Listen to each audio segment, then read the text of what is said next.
Hai, aku Adela dan saat ini kamu lagi mendengarkan podcast Catatan Pinggir.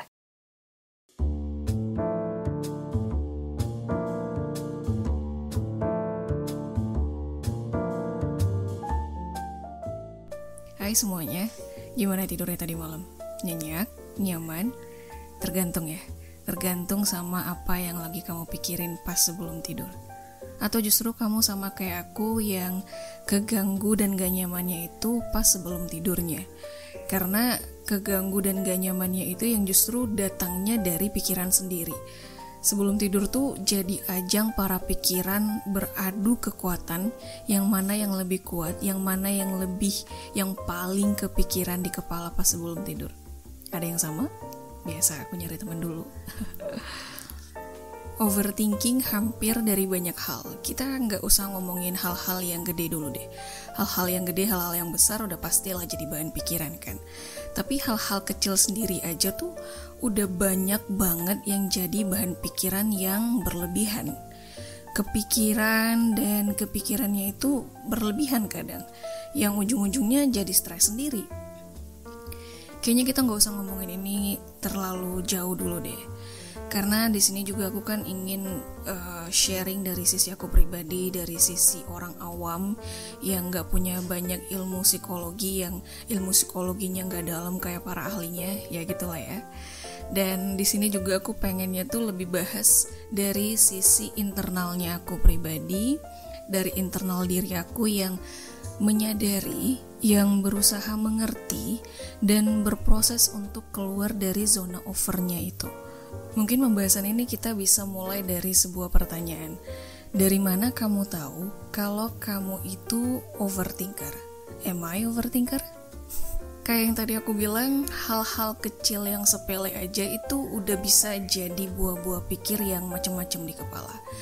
Iya, kalau sebatas jadi buah pikir, terus menjelma menjadi ide besar, artinya hal-hal kecil itu, hal-hal kecil yang kepikiran itu akhirnya menjadi hal besar dalam konteks yang benar, dalam konteks yang bagus.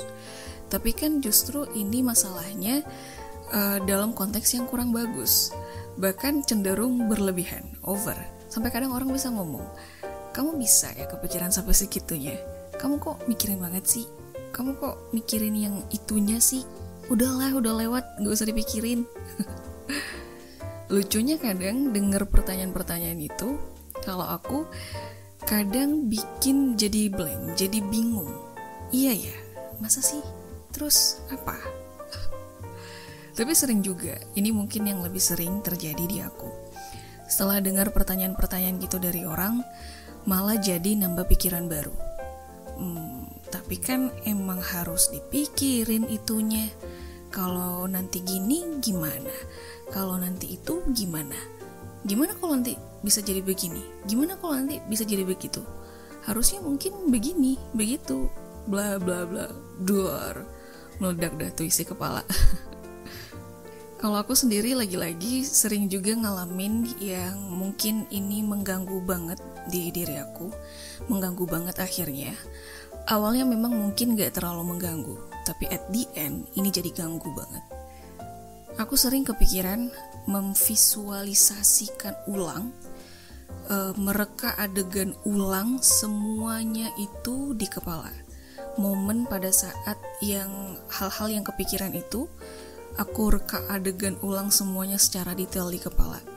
Tadi itu begini, terus selanjutnya aku lakuin ini, terus tadi si A itu responnya begini, dan terus aja.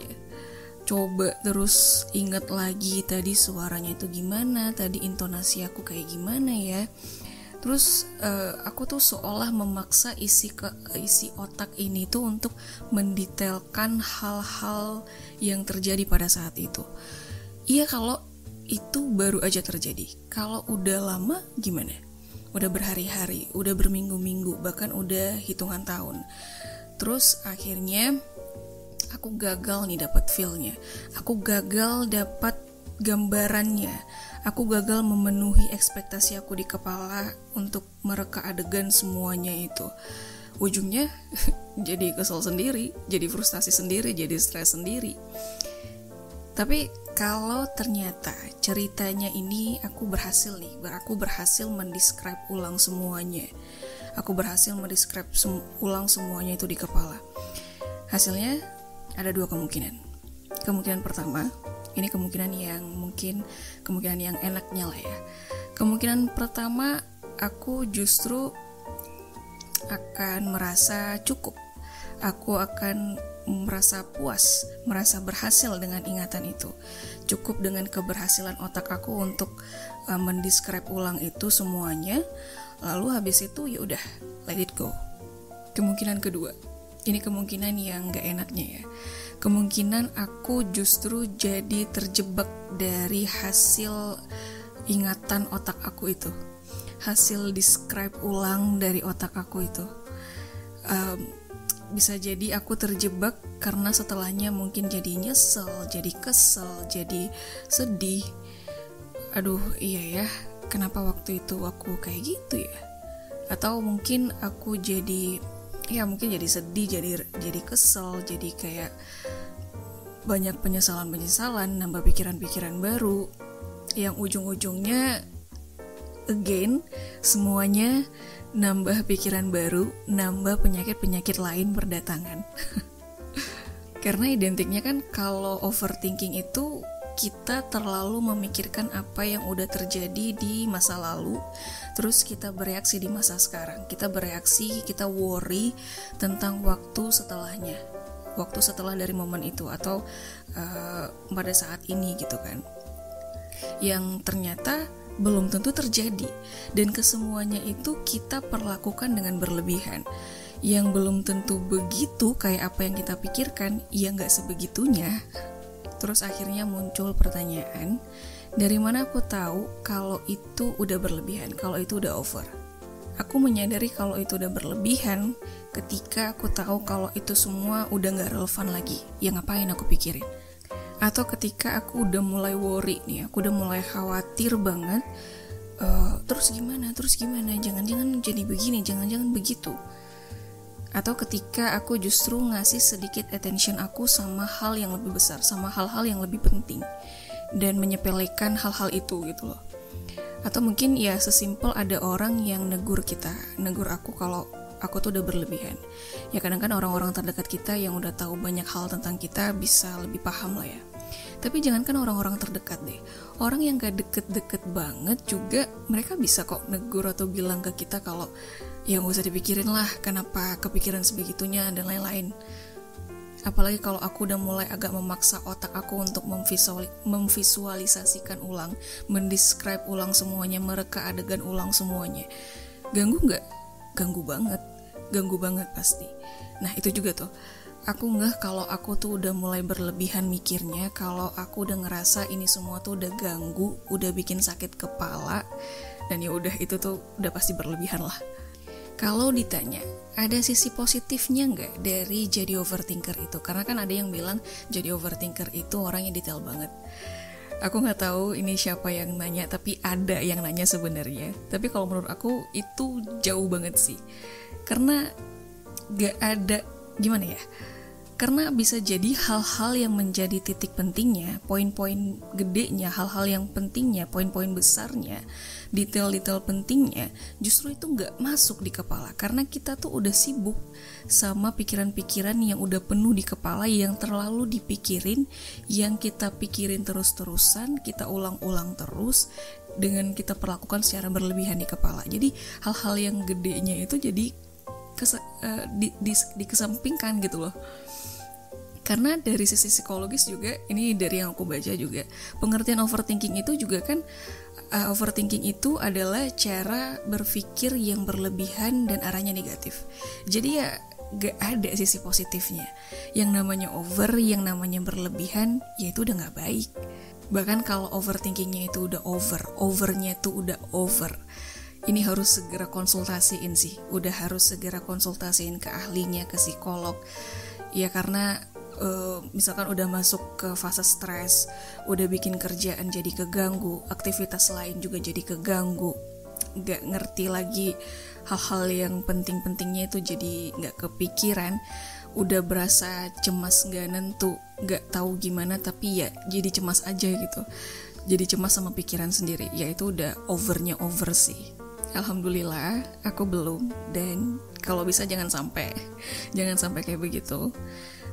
Bersyukur juga aku bisa menemukan satu hal, satu momen, satu waktu, satu ruang atau apalah itu penyebutannya, untuk aku bisa untuk aku bisa sadar kalau aku tuh udah berpikir berlebihan nih sama satu ini nih, udah berlebihan nih sama yang satu itu tuh. Dan setelahnya aku jadi berusaha untuk mencari jalan keluar buat aku bisa keluar nih dari zona overnya itu tadi. Dari yang tadinya overthinking jadi ya thinking aja. Secukupnya, sebisanya, seperlunya, udah. Ada beberapa hal yang aku coba lakukan, aku belajar, aku cari tahu di internet, aku coba bertanya ke orang-orang yang mungkin mengerti tentang hal ini, ke orang-orang yang mungkin punya pengalaman tentang ini dan mereka berhasil melewati itu, atau ya mungkin cari-cari di buku, belajar-belajar dari buku. Yang gak banyak sih yang aku tahu, memang jauh banget lah. Tapi satu-satu aku tuh udah mulai kayak, oh kayak gini ya, oh kayak gitu ya. Jadi udah mulai pelan-pelan juga, satu-satu lebih baik lah dari overthinkingnya tadi itu. Kalau kamu ada dengar beberapa episode di podcast aku ini yang aku share di episode-episode sebelumnya tentang self-affirmation, tentang masa lalu, tentang aku dan sosial media, atau salah satu episodenya itu berjudul Aku Tidak Istimewa. Ada beberapa episode lainnya, dan bisa dibilang hampir ke semua episode-episode di podcast aku ini itu adalah ikhtiar aku untuk melawan overthinking. Pengalaman aku yang lagi belajar, yang lagi berproses di situ. Dibilang aku ngerti banget, ya enggak, masih jauh banget. Aku bahas itu di podcast justru karena aku emang lagi belajar di situ. Aku tuh lagi berproses di situ. Jadi aku share nih ke teman-teman pendengar, semoga teman-teman juga mendapatkan hal-hal baiknya. Ya, mudah-mudahan setelah dari episode ini aku bisa share lebih banyak lagi buat teman-teman bisa dengerin, buat teman-teman pendengar, buat teman-teman yang dengerin. Jadi mungkin sampai ketemu di episode berikutnya. Terima kasih sudah mendengarkan sampai akhir. Maaf kalau ada penyampaian yang kurang tepat. Dan terakhir, teruslah berbagi hal-hal baik.